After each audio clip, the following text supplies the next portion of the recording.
विदुर जी की कथा सुनाता हूं। ऐसा राग बदला सज्जनों। महात्मा सुखदेव जी बड़े भाव से बैठकर कथा सुनाने लगे। एक एक शब्द सुनिएगा। राजन, ये तुम्हारे ही वंश में हुए थे विदुर जी, मैं तुम्हें इनकी कथा सुना दूं, फिर आगे सृष्टि का वर्णन करूंगा। राजन, अस हमार प्रभु बड़ सेवकाई, लेहिन बासन बसन चुराई। रोज नहाने से भगवान मिलते तो उन कौलभीलों को नहीं मिलते जो भगवान जो लूटपाट करते थे। यदा तो राजा स्वसंतान साधनम पुष्टन्न धर्मम विनष्ट दृष्टि। पांडवों के साथ जब कौरव अन्याय कर रहे थे राजन, लाचागृह में उनको जलाने का षड्यंत्र किया जा रहा था। उस तब कौरवों के पिता धृतराष्ट्र ने विदुर जी के सामने आकर बैठे थे, तब विदुर जी ने उन्हें समझाया था, बोले तुम अंधे बाहर से तो हो, अंदर के मत बनो। तो दुर्योधन ने विदुर जी को फटकार कर निकाल दिया था। राजन, महात्मा विदुर को फटकार के घर से निकाल दिया था और महात्मा विदुर चुपचाप चले आए थे। लेकिन जब युद्ध की विभीषिका बन गई और भगवान जब शांति दूत बन करके गए, तब देखना भगवान गए थे दुर्योधन के घर। दुर्योधन ने सजनों सजाए तोरव द्वार भगवान के लिए, लेकिन परमात्मा गए थे दुर्योधन के घर। लेकिन रास्ते में एक झोंपड़ी के पास उन्होंने देख लिया खड़ा, किसको? विदुर और विदुरानी को, लाखों लोगों की भीड़ में। 10 मिनट की कथा है, लेकिन दिल को छू जाएगी, मन से सुनना। सुखदेव जी बोले, राजन परीक्षित में तुम्हें समझा दूं। और जब विदुरानी ने कहा लाला घर नहीं आओगे, तो मेरे कृष्ण ने आंखों में कह दिया, जाओ विदुरानी काकी, आज का भोजन तो आपके घर पे ही होगा। और सुनो, इतना बोल करके विदुरानी तो घर की तरफ भागी। भीड़ में सबसे पीछे खड़े थे। देखो गोविंद ने तुम्हें देख रहे हैं, गोविंद की नजर मेरे ऊपर पड़ गई है। अच्छा सुनो, तुम घर जाओ, जाकर गोबर का चौका लगाओ, कदली के खम्भ लगाओ, सुंदर चटाई बिछाना, मैं जरा देख करके आता हूं पांडवों के भाग्य का क्या फैसला हो रहा है। और विदुरानी तो घर चली गई घर सजाने, और मेरे गोविंद दुर्योधन के पास में पहुंचे और दुर्योधन को समझाया। श्री सुखदेव जी बोले, राजन परीक्षित सुनो, तुमने जो प्रश्न किया भगवान किसे मिलते हैं तो सुनो। भगवान ने दुर्योधन से कहा, रे दुर्योधन एक बात पूछूं? बोले पूछो। मैंने तुम्हें दुर्योधन नहीं कहा, तुम सुयोधन हो। एक बात मैं तुमसे पूछना चाहता हूं, पांडव तुम्हारे भाई हैं कि नहीं? बोले हैं। आधा राज्य होना चाहिए? बोले नहीं। नैतिक पद्धति से तुम उनको आधा राज्य दे दो? बोले नहीं दे सकता। भगवान बोले तो चलो मैं 5 गांव में मना लूंगा, 5 गांव दे दो, झंझट खत्म हो, झगड़ा मत करो, युद्ध अच्छा नहीं है। तो दुर्योधन माल में क्या बोला? सूच्यम ग्रे नई बदास्यामि विना युद्धेन केशव। मैं सुई की नौक पर भी बिना युद्ध के नहीं दूंगा। तो भगवान ने कहा, ए दुर्योधन, महाप्रलय आ जाएगी। बोले आ जाए, मंजूर है। तेरा अच्छा नहीं होगा? बोले मंजूर है। ऐ दूत भगवान को बांधो। भगवान को बांधने चला। मेरे गोविंद ने कहा, क्या बांधेगा? ऐ मेरी सत्ता को साध, ऐ दुर्योधन मुझे बांध। भगवान विराट हो गए। दुर्योधन देखता रह गया। विराट स्वरूप को दुर्योधन ने नहीं देख पाया। बाद में मेरे गोविंद ने मुस्कुरा कर कहा, अब मैं जाऊं? काकी मेरा इंतजार कर रही है। दुर्योधन ने कहा, हमारी महिमा मिष्टान तो खाई जाओ, धरे भाई हैं, आपके ताई लाए थे। तो भगवान बोले, दुर्योधन आदमी भोजन कब करता है? या तो भूख लगी हो या खिलाने वाले की भावना ठीक हो, और यहाँ तो एक भी नहीं है रे। भोजन तो मेरी काकी बनाकर बैठी है। चौक पुरावो मंगल गावो, आज मोरे पिया गरिया आज मोरे पिया गरिया जो के पुरावो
एक बोली जी विदुरानी है गई है पागल, अब नहीं आएंगे वे।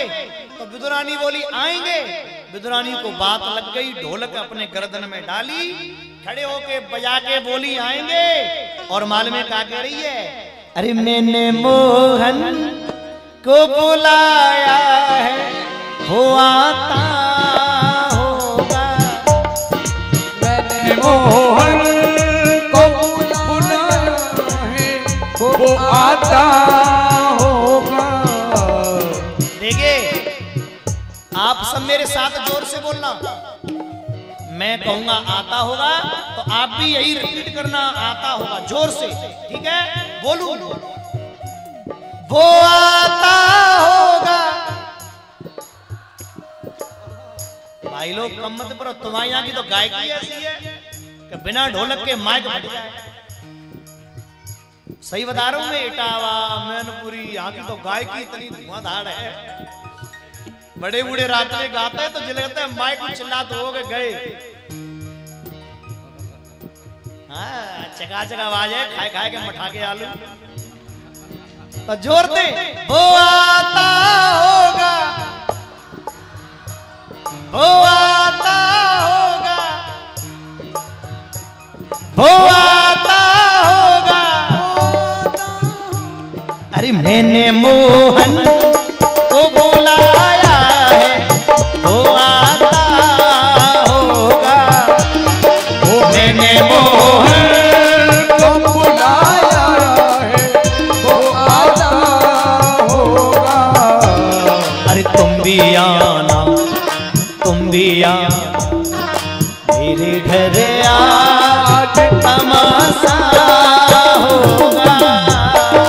तुम भी आना मेरे घर आज तमाशा होगा। ताली बजा के हरि बोल। एक मिनट, भक्त मीरा की तरह ताली बजाओ, मीरा की तरह। मीरा कैसे बजाती थी? दोनों हाथ ऊपर के सरेंडर होके, दोनों हाथ उठा के सभी लोग हरि बोल।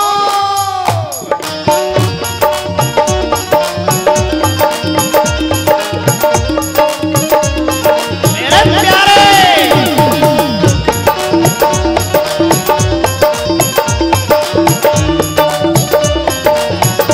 और अब आना पड़ेगा, क्योंकि दया की ना होती जो आदत तुम्हारी, दया की ना होती जो आदत तुम्हारी, तो सुनी ही रहती अदालत तुम्हारी। सुनी ही रहती अदालत तुम्हारी। ना हम होते मुलजिम, ना तुम होते हाकिम, तुम होते हाकिम। तो किस दिल में होती इबादत तुम्हारी, तो किस दिल में होती इबादत तुम्हारी। वो गरीबों की दुनिया आबाद तुमसे, गरीबों से है रे बादशाहत तुम्हारी। गरीबों से है बादशाहत तुम्हारी। ना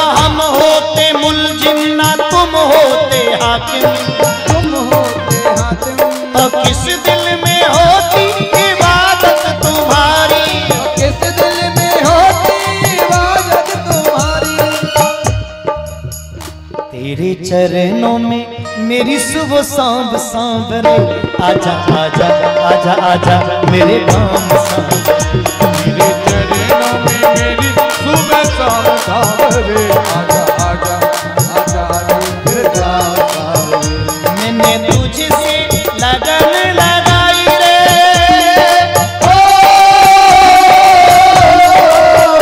मैंने तुझसे ही लगन लगाई रे, अरे मेरे जीवन की हो गई सांब सांब रे, तेरे चरणों में मेरी सुबह सांब सांब रे, आजा आजा आजा आजा एक बार सांब रे, आजा आजा आजा आजा एक बार सांब रे।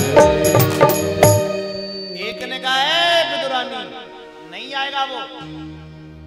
अब विदुरानी सहम गई, शर्म आ गई, इतने समय है वो शाम को, अब नहीं आएगा। सब उठ के चली गई, बोले अब नहीं आएगा।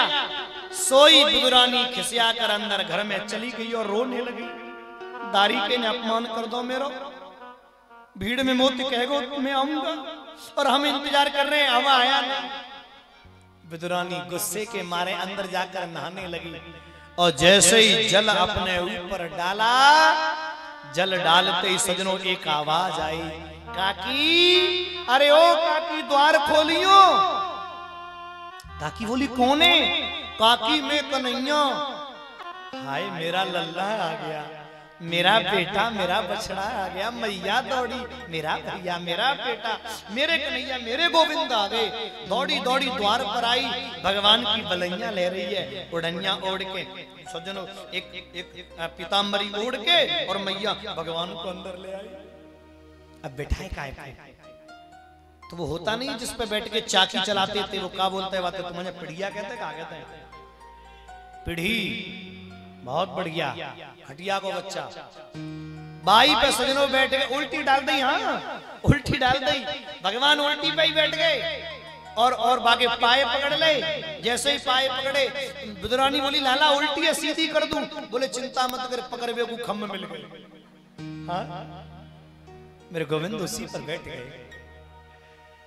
अब विदुरानी कृष्ण को देख रही है, आ बैठ मेरे पास तुझे देखती रहूं।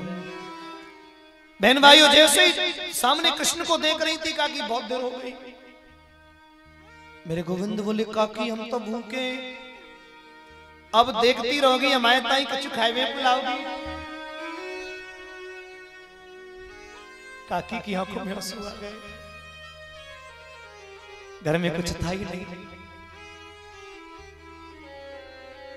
भगवान ने कहा काकी, अभी मैं पीछे से आ रहा था, केला के पेड़ लगे थे काकी। सही बताइयो वो पेड़ तेरे ही थे? बोले हाँ लाला मेरे ही। अरे काकी उन पर केला बड़े अच्छे लगे, काकी लाओ ना मुझे भूख लगी है। काकी समझ गई, मेरे गोविंद समझ गए मेरे घर की स्थिति, और काकी केला लेकर के जैसे ही आई है, मानो राग पीलू ने अपना घर कर लिया हो आकर। मैया ने जैसे ही केला खिलाया, मैया ने जैसे ही बहन भाइयों केला खिलाया, छिलका हाथ से सजनों, गूदा हाथ से गिर गया छिलका मेरे कृष्ण के मुंह में। मेरे भगवान खाए जा रहे थे। माता विदुरानी ने लगभग 14-15 छिलका खिला दिए होंगे। बाकी बाद में पूछी लाला मेरा भोजन कैसा लगा? मेरे भगवान ने रोकर काका की सच बताऊं, आज तेरा भोजन करके मुझे मेरी मैया की याद आ गई। काकी आज तेरा भोजन खा के मुझे मेरी यशोदा की याद आ गई। काकी मैं जब से वृंदावन से आया हूं तब से मैंने भोजन करे बिना ढंग पे। मेरी तमाम पत्नी ने बढ़िया बढ़िया पकवान बनाए पर आज तक मेरा मन नहीं हुआ। काकी जब मैं छोटा था ना तो मेरी मैया सवेरे मुझे जगा करके माखन खिलाती थी, कारे कौवन ने मुंह धो लियो जग जा। और जब मेरी मैया मुझे भोजन कराती थी काकी तो मुझे ऐसा सुख प्राप्त होता था, आज तक काकी मैंने ऐसा भोजन ना करे। और सच बता रहा हूं ए काकी, मैं बहुत बुरा हूं ना, मैं अपनी मैया को छोड़ के आ गया। मेरी मैया कितनी भोली बेचारी, सवेरे जग जाती, लाला ले भोजन कर ले। और आज काकी तुम्हारे भोजन से मोए जसोदा की याद दिलाई, ओ काकी तेरे भोजन मोए मैया की याद दिलाई, ओ काकी तेरे भोजन। काकी आज तेरे हाथ से भोजन करके मुझे मेरी जसोदा की याद आ गई। मेरी बूढ़ी मैया को ऐसी कहा करती भोजन। मैया तेरे मैया तेरे भोजन ने मोए जसोदा की याद दिलाई, ओ काकी तेरे भोजन ने। मोए जसोदा की याद दिलाई, ओ काकी तेरे भोजन ने। और मैं सही बताऊं, भोर होते मोए गोद बिठाए, भोर होते मोए गोद बिठाए, मुंह धोए के मोए माखन खिमाए, मुंह धोए के मोए माखन खिलाए। जैसे पवन चले पुरवाई, ओ मैया तेरे भोजन ने मोए जसोदा की याद दिलाई, ओ मैया तेरे भोजन। उधर विदुर जी खड़े थे, अरे हट जा बाबरी, मेरे लाला को मुंह छिलको हटाया और कृष्ण को जैसे ही केला खिलाया, कृष्ण बोले काकी का बात है, जावारे केला में तेने अपने हाथन ते पानी ना दो, स्वाद बदल गो। विदुर जी बोले ले कर लो बात, हम केला खिला रहे तो स्वाद नहीं आ रहा और इनके छिलके में स्वाद आ रहा था। भगवान बोले काका स्वाद कभी भोजन में नहीं होता, स्वाद कराने वाले की भावना में, स्वाद भोजन में नहीं होता, स्वाद भोजन में ना, अरे स्वाद भावना में है। तो वो तो वेद रानी के छिलके तक खा गया, वो तो वेद रानी के छिलके भी खा गया। भैया आज का कथा प्रसंग यहीं तक। भगवान विदुर जी को दर्शन देते हैं, विदुरानी को दर्शन देते हैं। आप सभी अपनी जगह पर खड़े हो जाओ आरती के लिए। हरि बोल।